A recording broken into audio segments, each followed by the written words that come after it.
Hello kindergarten. Today we're going to draw a self-portrait similar to the artwork that we talked about with the child holding the bird called A Child and Dove by Pablo Picasso. So we are going to do a self-portrait and then we're going to include our favorite object in our self-portrait.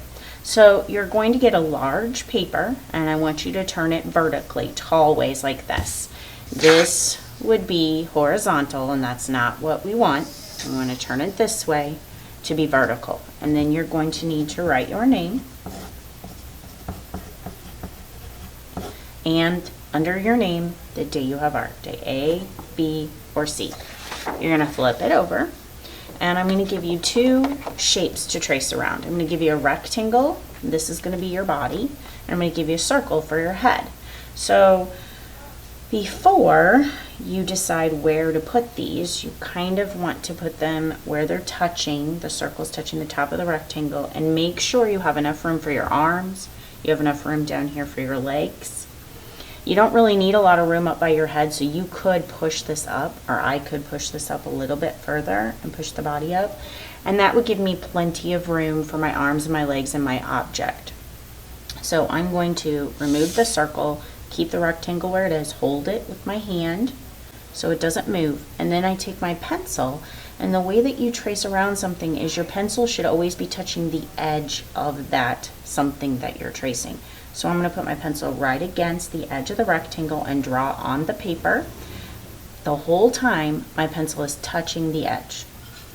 And then here. So I'm not drawing a line next to the shape. I'm making sure my pencil is touching the shape, the edge of my pencil, and I just slipped and went onto the tracer, and that's okay. But my pencil should always be touching the edge of the rectangle, and you're going to trace all four sides with your pencil. And if you make a mistake, like I did over here, you're going to erase that. Okay, so there's my body. This edge got a little gray, so I'm going to put my shape back. And that's good. Like if you make a mistake and you remove the shape, then you just push the shape back to fit inside your pencil lines and finish or fix any edges that you might have missed. So I kind of missed this edge here. Okay, then you're going to take your circle. The bottom of your circle is going to touch the top of the rectangle. So you're going to make those touch. Up here, there's space. Now our heads touch our bodies. They're connected by the neck. So you need to make the circle touch the top of the rectangle. You're going to hold it down. And I find with circles, if I keep my pencil straight up and down, if I hold it angled, it likes to slip under. But if I hold my pencil straight up and down and make it be around the edge of the circle, touching the edge all the way around, so it's always touching the circle. When I got here, my hand was in the way, so I went back up to the top, and I'm going to trace around it on the other side. And there I have my head and my body, which is awesome. So now, let's work on the face. We all have an eyes, nose, and a mouth, and some ears, so we're going to add those. The first thing I like to add is the nose in the center of the face. So for a nose, I just make it really simple, and I draw a real short U. Then we need to do the mouth, and you can do the mouth just very simply, do a smile line. If you want to do a smile where you're showing teeth, you're going to close off. So you're going to draw a straight line, closing off the mouth, and then some straight lines that go up and down inside the mouth for teeth. You don't want to do a zigzag because then you would look like a monster. You want to do straight lines so you look like a human. I'm going to add some ears, which is another curved line on both sides of the head, and then the eyes. Eyes can be tricky, so take your time, give yourself some grace, don't be too hard on yourself. And the eyes are the shape of a football or a lemon shape, and that's called an ellipse. So you're going to draw a hill that's not very tall on both sides. You want to try to keep them about the same size. And then you're going to draw a U that connects, but your U isn't going to be like this. It's going to be spread out a little bit so that you can get 2 points on the ends like a lemon or a football. So you're going to start here at this point, come down, and then go back over to that point. So you're not drawing a U like this for the eye, or a U like this for the eye, and then doing that, because then it ends up being an oval and you could have just drawn an oval. You want to do a short hill with a line that's slightly curved, and then for the bottom, a slightly curved U. That's how you get that ellipse shape. Now, it's hard to draw two things exactly the same. So if you look at mine, you can see this one's bigger than that one. But it's not so crazy that I need to erase it. It's close enough. So I'm going to keep it. It's impossible to draw two things the exact same size and the exact same way. It's just hard. So inside the ellipse shapes, and I hope you noticed how these look like footballs or lemons, you're going to draw a circle. And I like to make my circle start at the top of the ellipse, swoop down, almost touch the bottom, and come back up. A circle. Small circle. And on this eye, I made it touch because I can't draw two circles exactly the same. I don't want to see you do a U in the eye like this. Or I've seen some people that do two straight lines like that. That doesn't really look like a human eye. You got to do a circle. Make it go all the way around. And then you put a little dot in the eye. This is our pupil that lets the light in so we can see. And then I'm just going to give myself some eyebrows. All right, now here's where we make it look like you. The hair. The hair is where we're going to make it look like you.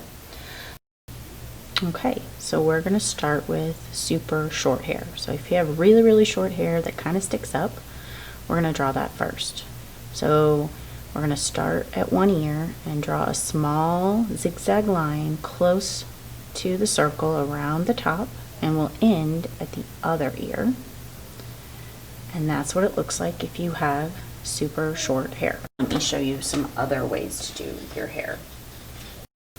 So if you have short hair, but it's a little bit longer and shaggier, kind of hangs over your eyebrows or over the forehead right here, you're going to start with a zigzag line inside the circle going over your eyebrows to one ear and then over to the other ear. Then you'll add a short zigzag just above the outer edge of the circle, and then you'll go back and erase the circle that's inside, and that's how you'll do shaggy hair. If you like to make your hair stick up and you're like to make it like spiky, then you could just do a big zigzag line that goes across the top. All right, so now on to long hair. So the first thing is, if you don't have any bangs that go across, so you don't have short hair right here that goes above your forehead, you're going to draw a V, an upside down V, over to your ears. And I forgot to add eyebrows. And then you're going to draw your hair going over the circle and over your ears to your shoulders. And then you would erase the top of the circle that's inside. So if you have straight hair, then you can just draw some curved lines to show that your hair is straight and not curly. All right, if you have curly hair, then you would draw wavy lines around the head, and then you could erase the circle that's inside. And you could leave it like this, or you could add some swirly, curly lines to show that you have curly hair. All right, and then I want to show you if you have bangs, short hair that goes over your eye or above, over the top of your head. You just draw a straight line across and some lines going down to show that you have hair. And then you would draw a curved line around to your shoulders to show the long hair that's on the back of your head. Okay? And then the last thing I want to show you is if sometimes you like to wear a ponytail or you like to wear braids, you're going to draw a curved line inside the circle, and then one ponytail, you would just add a little rectangle and you would add the ponytail curling off. And then if you would rather wear 2 ponytails, then you would put a rectangle here, skinny little rectangle, rectangle there, and then you would make your ponytail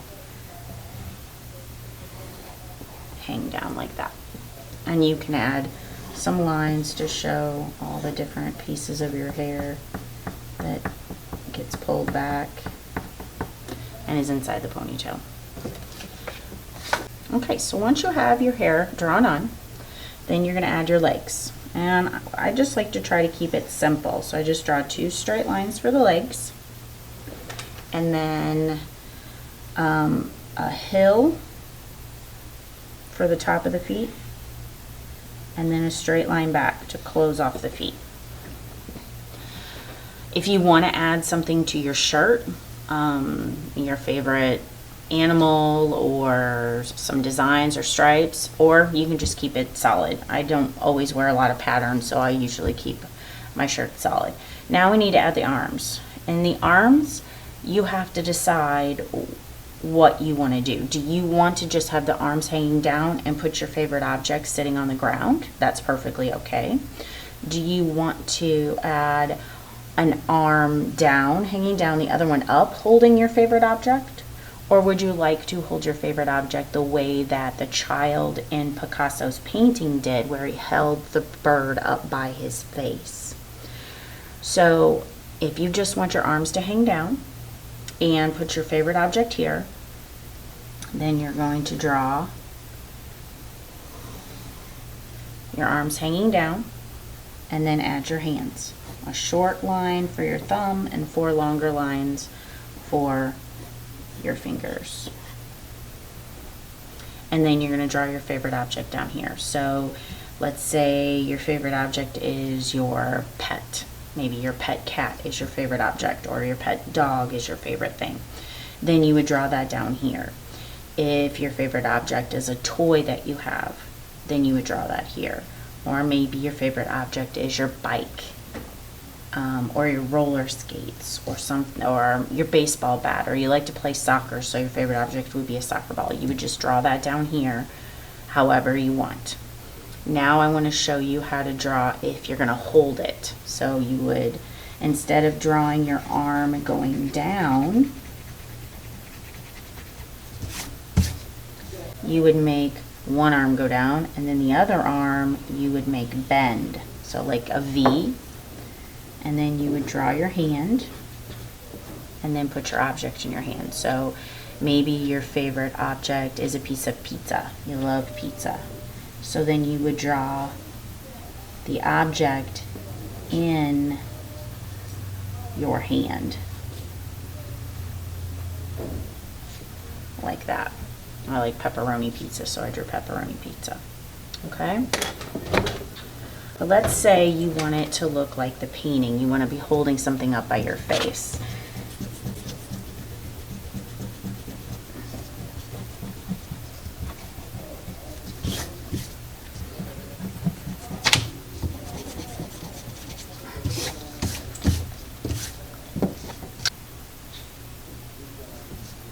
So you want to hold it up by your face, so you're going to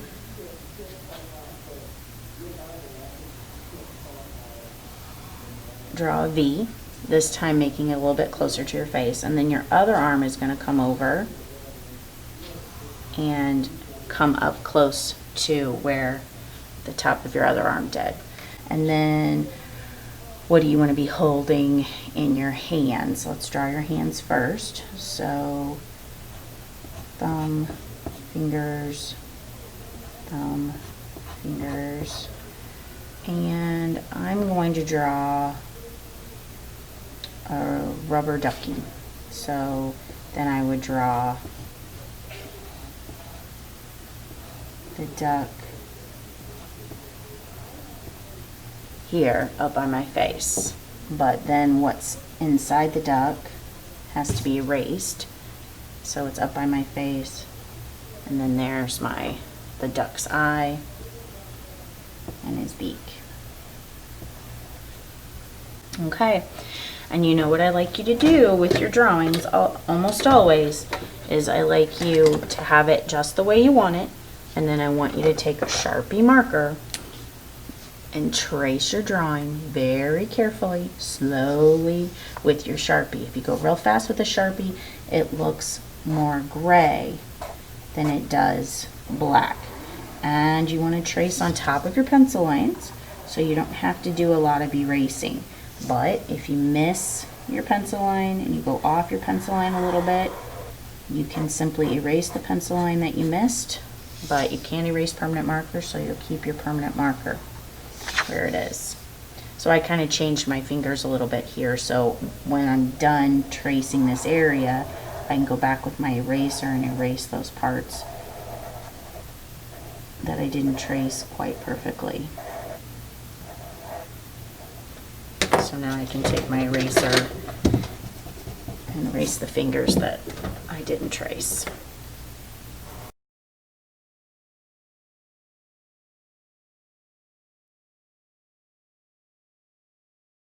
Then when you're finished tracing with Sharpie, you're going to take your eraser and you're going to go over your drawing and erase any pencil lines that you didn't trace quite perfectly.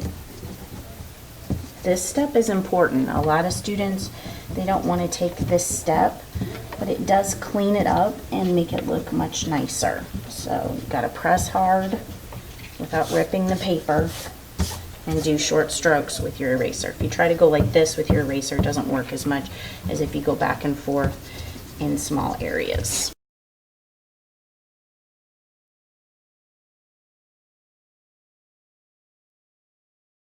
Okay, so the first thing we're going to do when we add color is we're going to get multicultural crayons. They're all different colors of skin because we all don't have the same skin. So you choose the one crayon in here that best matches who you are, best matches your skin, and you're going to color in your face and ears. But you won't color over your eyes or your teeth if you have teeth. And you won't color over your hair. And you only use this crayon for your face.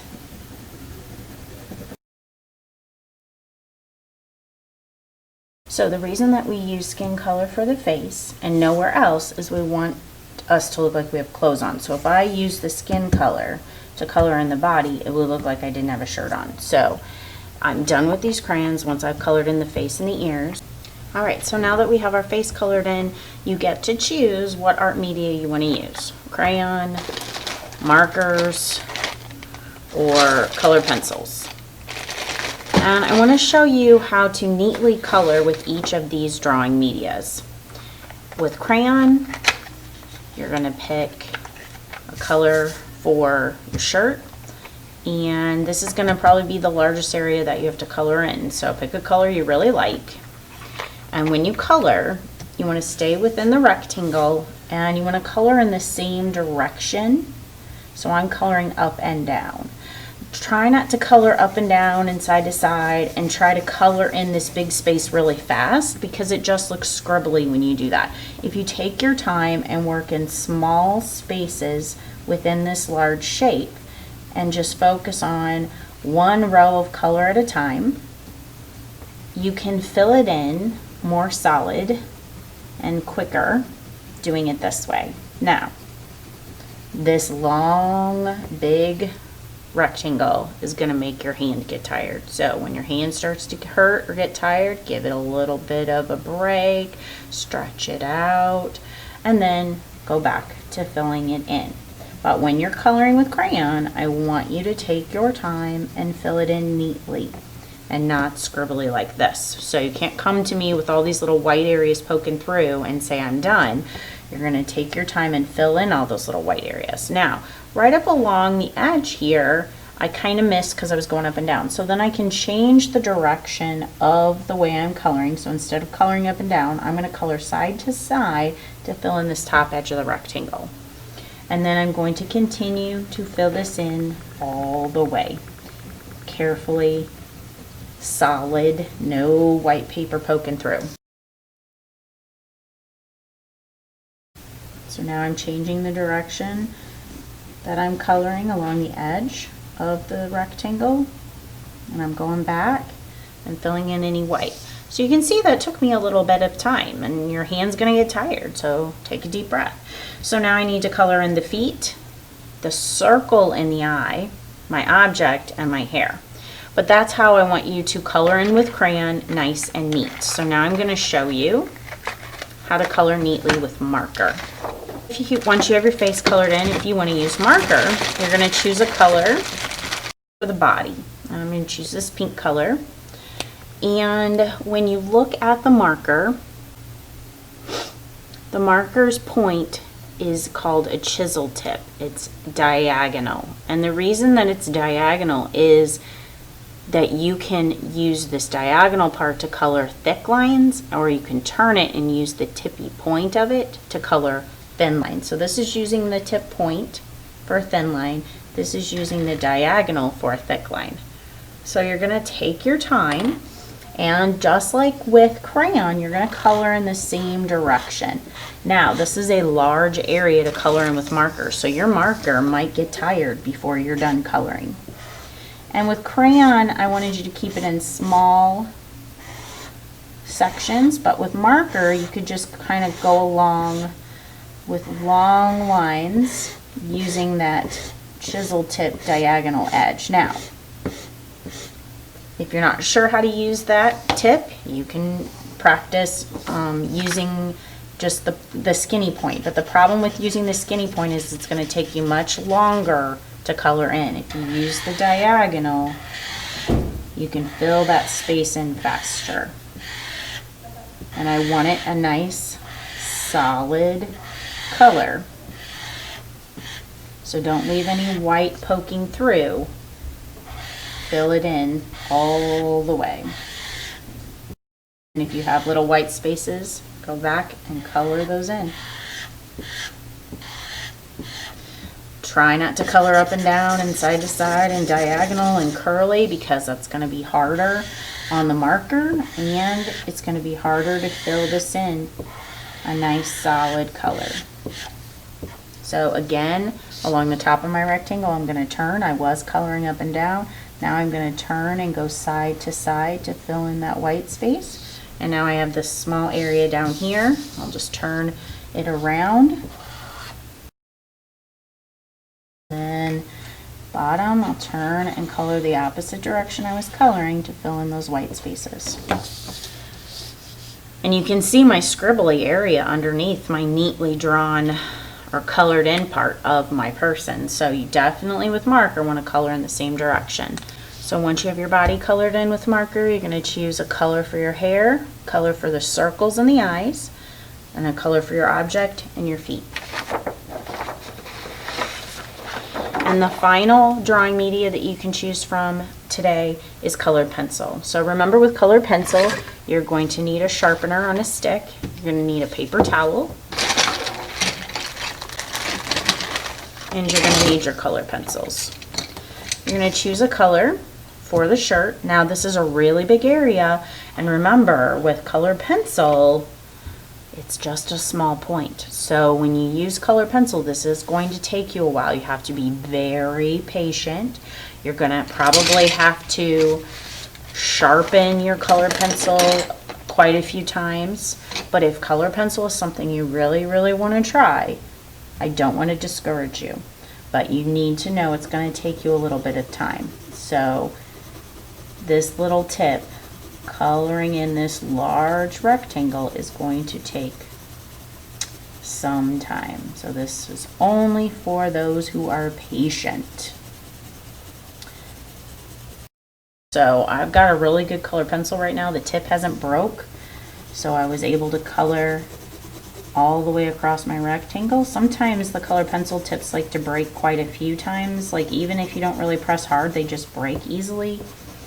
And you have to keep sharpening and sharpening and sharpening, and it can get frustrating. So take your time, just keep pressing through. And then if you're really struggling to get your color pencil sharpened, I would be happy to help you with that. All you need to do is raise your hand.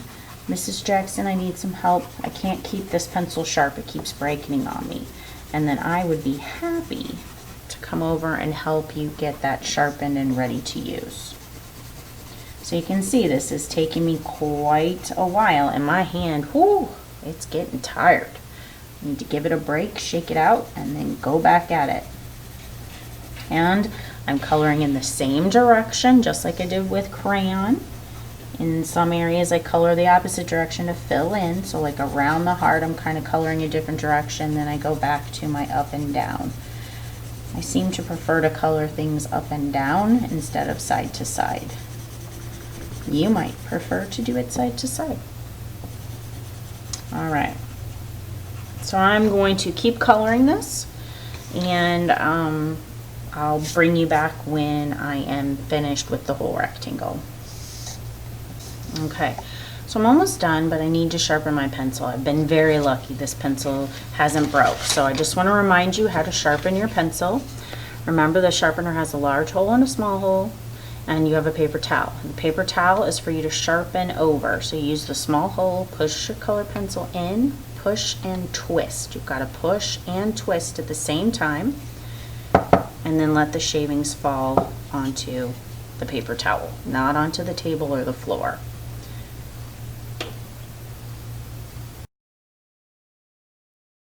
Alright, so I've got the rectangle all colored in. I'll choose a different color for the heart and the lines around the heart, and color in the hair and the circles in the eyes and my object. And that's how you color neatly with crayon, marker, or color pencil.